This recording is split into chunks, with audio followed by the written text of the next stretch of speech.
আমাদের দেশের বিচার বিভাগ ইংল্যান্ড যে আইন দিয়ে এখন বিচার করে এই আইনগুলা সিপিসি সিআরপিসি 1800 এবং 1900 সালের তৈরি ওরা ডাস্টবিনে ফেলে দিয়েছে। আমাদের দেশের চিফ জাস্টিস মহোদয় ইংল্যান্ডে গেছিল, তো উনি আশ্চর্য হয়ে বলেছে তোমরা কি সিপিসি সিআরপিসি ফলো করো? বলে হ্যাঁ, আপনাদের ওই আইন দিয়েই তো চলি। বলে তোমরা কি আম্মু, এটা তোমরা 100 বছর আগে ফেলে দিয়েছি। কারণ শেকড় যদি আমরা না চিনি তাহলে কিন্তু কোনো লাভ হবে না। আজকে কথা উঠেছে বিচারকদের অনৈতিকতা। বিচারকেরা শুধু বেতন ভাতা নিজের সুবিধা নিয়ে পাগল থাকবে, নাকি জনস্বার্থে তারা তাদের ডিউটি ডিসচার্জ করবে? এটা একটা বিগ কোশ্চেন। তো এই বিষয়গুলো নিয়ে না গিয়ে আমি একটু ঐতিহাসিক প্রেক্ষাপটে আপনাদেরকে নিয়ে যেতে চাই। আজ থেকে অনেক আগে 1831 সালে প্রথম বিচার বিভাগকে এই উপমহাদেশে পৃথক করার উদ্যোগ নেওয়া হয়। এই তখন থেকে নিয়ে এই আজ পর্যন্ত 176 বার বিচার বিভাগকে পৃথক করার জন্য কার্যকর পদক্ষেপ নেওয়া হয়েছিল, কিন্তু একটি অদৃশ্য শক্তির কারণে এই কোনো উদ্যোগই ফলপ্রসূ হয় নাই। আমরাও বারবার এদেশে এই সেই দিন মির্জা গোলাম হাফিজ 46টা সভা করেছিল দিদেন মিনিস্টার, বিচার বিভাগ কিভাবে পৃথক করা যায় পারেননি। আব্দুল মতিন খসরু সহ আওয়ামী লীগের ইউসুফ সাহেবেরা বিচার বিভাগ পৃথকী করার জন্য বিল এনেছিলেন, কিন্তু কোনোটাই আলোর মুখ দেখেনি।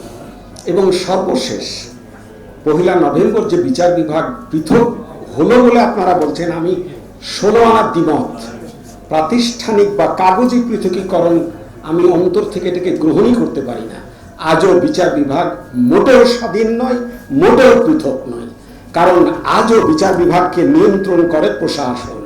আমার বদলি, আমার প্রমোশন, আমার সার্বিক নিয়ন্ত্রণ।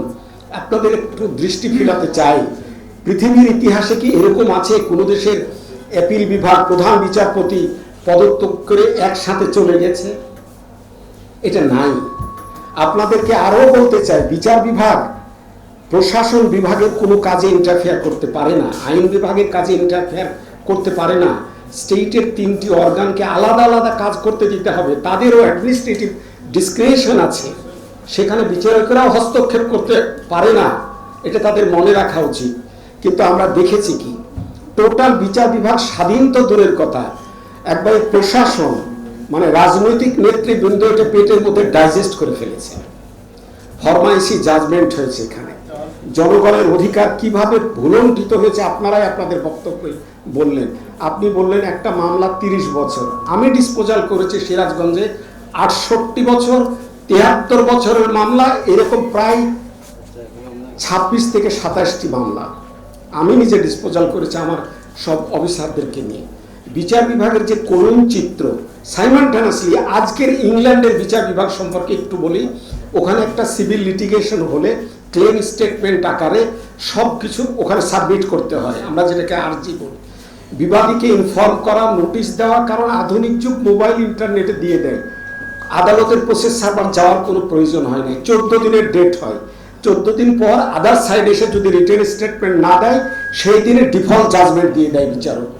আর উনি যদি তার লিখিত স্টেটমেন্ট দেয়, জবাব দেয়, তাহলে এগুলাকে নিয়ে দুই পক্ষকে নিয়ে বসা হয়।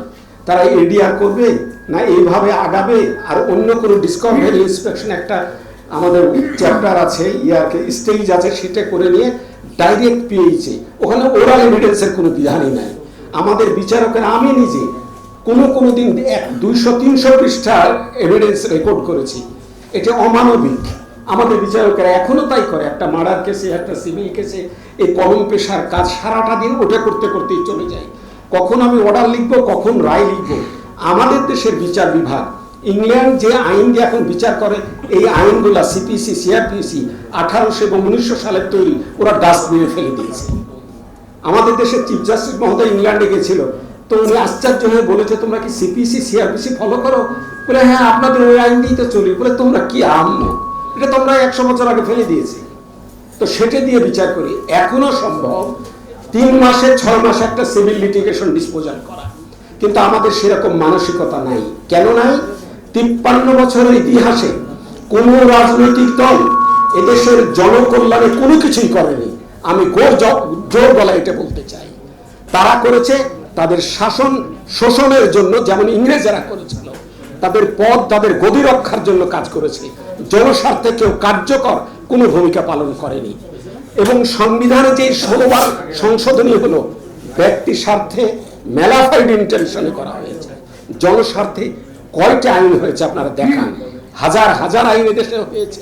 কিন্তু আমরা যখন ক্ষমতার বাইরে থাকে রাজনৈতিক নেতারা, তখন বলে এটা কালা কানুন। ক্ষমতায় যখন বসে তখন বলে না, এটা তো কালো দেখি না, এটা তো সাদা। এবং কোনো কালা কানুনই কোনো রাজনৈতিক দল ক্ষমতা এসে বাতিল করেনি।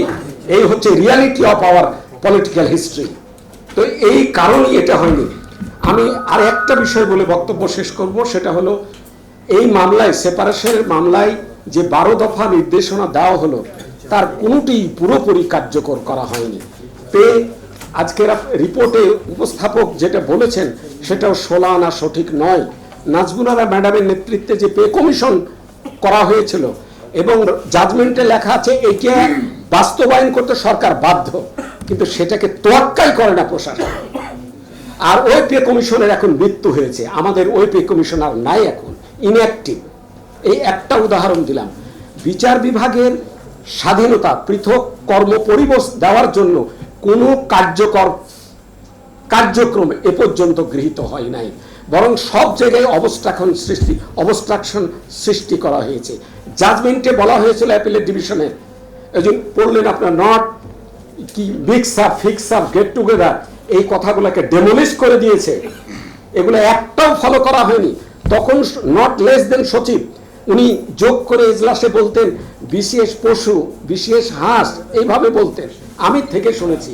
তাদের সাথে কি বিচারকেরাকে আপনারা তুলনা করবেন? কিন্তু এখন বাস্তবতা হচ্ছে, উনি বলেছিলেন সচিবের নিচে জেলা জজের স্কেল বা অন্য কোনো কিছু সুবিধাদি করা যাবে না, এটা ম্যান্ডেটরি। কিন্তু এখন হয়েছে কি জানেন, জেলা জজকে 3 থেকে 4 স্তর নিচে নামিয়ে দিয়েছে। বেতন ভাতা, গাড়ি, যত লজিস্টিক সুবিধা থেকে আপনারা জেনে আশ্চর্য হবেন, এখনো বিচারকেরা এক বেলায় ইজলাস করে, নেমে গেলে আরেকজন বিচারক দ্বিতীয় বেলায় বিচার করে। তো বিচার করবে জায়গাই তো নাই, আমার বসার স্পেসই তো নাই, আমার যন্ত্রপাতি, স্টেনোগ্রাফার কিছুই নাই, কি দিয়ে আমি বিচার করব? আপনি আমার হাত পা বেঁধে ছেড়ে দিয়ে বলবেন না এই বিচার করো। খায়রুল হক স্যার বলেছিলেন, চিফ জাস্টিস, মাননীয় প্রধানমন্ত্রীকে, আপনি আমার হাত পা বেঁধে সাঁতার দিতে মনে আসছে না আপনাদের? বলেছিলেন। তো এই অবস্থা এখনো বিদ্যমান। তাহলে কি করে হবে? আমার শেষ কথা যেটা বলতে চাই, মাজদার হোসেন মামলার 8 দফায় বলা হয়েছে বিচারকেরাকে সংসদ, আইন বিভাগ এবং অ্যাডমিনিস্ট্রেশন, প্রশাসনের নিয়ন্ত্রণ মুক্ত রাখতে হবে। কিন্তু দুঃখজনক বিষয় হচ্ছে আমরা আষ্টে পাষ্টে তাদের দ্বারা নিয়ন্ত্রিত। একটা ভালো কাজ হলো, আমাদের বাংলাদেশের মাননীয় প্রধানমন্ত্রী রিভিউ দরখাস্তটা রিজেক্ট করে জুডিশিয়াল যে ক্ষমতাটা বিচারকদের ইমপিচমেন্টের, সেটা অ্যাপিলেট ডিভিশনের কাছে চলে এসেছে। যার কারণে কয়জন, কালকের পত্রিকায় দেখেছেন 3 জন বিচারককে তারা পদত্যাগ করেছে ওটা কার্যক্রম গ্রহণ করার জন্য। এটা এতদিন ছিল না। ফলে 5 বছর 7 বছর বসে বসে বেতনের অনেক কথা পেপারে এসছে।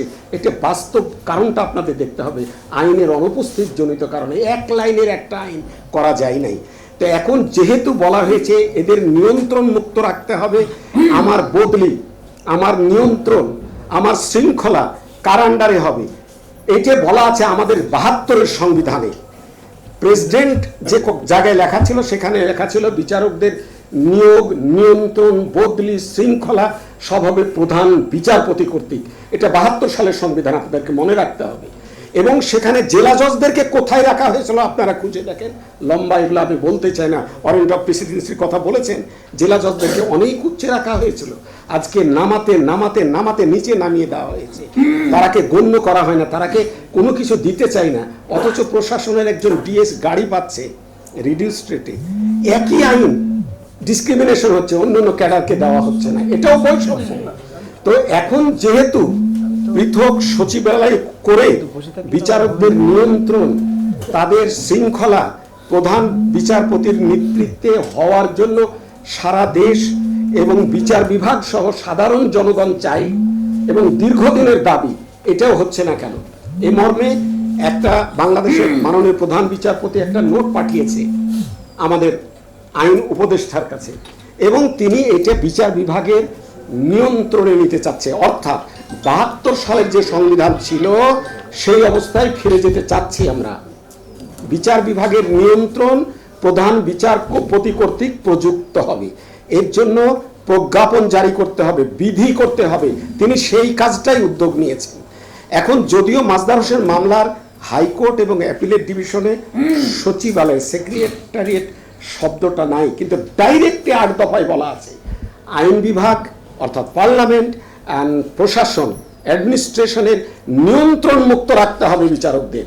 তো ৮ নম্বর দফার এই ডাইরেকশন অনুযায়ী একটা পৃথক অ্যাডমিনিস্ট্রেটিভ ইউনিট বা একটা অবকাঠামো তৈরি করতে হবে, যেখানে সকল বিচারকদের নিয়োগ, বদলি, নিয়ন্ত্রণ সব প্রধান বিচারপতি কর্তৃক প্রযুক্ত হতে হবে।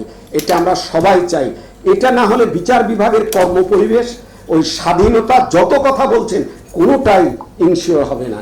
যদি প্রশাসন এবং আইন বিভাগের নিয়ন্ত্রণ থাকে, গত ১৫ বছরে আপনারা বিচার বিভাগ দেখলেন, এই যে বিচারকদের সম্পর্কে এত কথা হচ্ছে, আমরা তো মানুষ, লোভ প্রলোভনের ঊর্ধ্বে কেউ নয়। আমরা আমাদের আত্মা শয়তান কর্তৃকই বেশি পরিচালিত হয়। তো যদি আমরা সিস্টেম বিল্ড আপ করতে পারি, তাহলে কারো ইল মোটিভ থাকলেও সেটা এক্সিকিউট হবে না। আমাদের দেশে ছোট্ট উদাহরণে, ট্রেনে চললে ছোটবেলায় আমরা টিকিট না দিয়ে চড়তে পারলে খুব আনন্দিত হতাম। এখন এগুলো হয় অনেক ক্ষেত্রে। আপনি পাশের দেশ সিঙ্গাপুরে যান, এত সিস্টেম সুন্দর করে বিল্ড আপ করেছে, আপনার ফাঁকি দেওয়ার কোনো সুযোগ নাই। আপনি সাধু কি চোর ওটা প্রশ্ন নয়। সিস্টেম যদি আমরা বিল্ড আপ করতে পারি তাহলে সবাই সোজা হয়ে যাব। আমরা লাইনে সবকে দাঁড়াতে হবে। আমাদের দেশের কোনো সিস্টেম কোথাও নাই, জুডিশিয়ারিতেও নাই। একটা মামলা 2 বছরে ডিসপোজাল হচ্ছে, একটা মামলা 30 বছরও হচ্ছে না। জুডিশিয়াল অ্যাডমিনিস্ট্রেশন যেটা বলে, না আছে সুপ্রিম কোর্টে আছে, না আছে লোয়ার জুডিশিয়ারিতে। লোয়ার জুডিশিয়ারিতে কিছুটা ওবে করা হয়। তো এখন আমাদের এগুলো সব পরিবর্তন করা উচিত, কুইক ডিসপোজাল করা উচিত, লিটিগেন্ট পাবলিককে কম সময়ে বিচার দেওয়া উচিত। তো এগুলা করতে হলে যেটা লাগবে সেটা প্রধান বিচারপতির নেতৃত্বে বিচারকদের নিয়োগ, নিয়ন্ত্রণ, শৃঙ্খলা সব প্রধান বিচারপতির হাতে, তার অধীনে আনতে হবে। তা যদি আনা হয়, বিচারকেরা প্রভাবমুক্ত এবং অন্যের দ্বারা নিয়ন্ত্রিত হবে না, এবং এখানে ন্যায় বিচার ইনশিওর করা যাবে। এই জন্য এটা হওয়ার সময়ের দাবি, এবং এটা হতেই হবে অনতিবিলম্বে। প্রধান বিচারপতি যে প্রস্তাব আইন মন্ত্রণালয়ে প্রেরণ করেছে, এটা কার্যকরী হওয়া উচিত বলে আমি ব্যক্তিগতভাবে এবং দৃঢ়ভাবে আমি এটা মনে করি। এটা বিচার বিভাগের স্বার্থে, জনগণের স্বার্থে এবং রুল অফ ল, আইনের শাসনের স্বার্থে এটা হওয়া উচিত। আপনারা নিজেরাই বলেছেন, কোনো বিচার বিভাগের যতটুকু হয়েছে সব কেয়ারটেকার আমলে। কোনো রাজনৈতিক দল মুখে যতই কথা বলুক, বিচার বিভাগকে কার্যকর বা পৃথক করার জন্য কোনো কার্যকর চোখে পড়ার মতো কোনো উদ্যোগ গ্রহণ করেনি। এই জন্য এখনই সময়, শত প্রাণের রক্তের বিনিময়ে যে আমরা কথা বলার পরিবেশ আজকে পেয়েছি, তাদের দিকে লক্ষ্য রেখে এই মুক্ত পরিবেশে এই ভালো কাজগুলো যদি সংস্কার করে না করা হয়, তাহলে জাতি আবার অন্ধকারে নিমজ্জিত হবে, এই আশঙ্কাও আমাদের মধ্যে।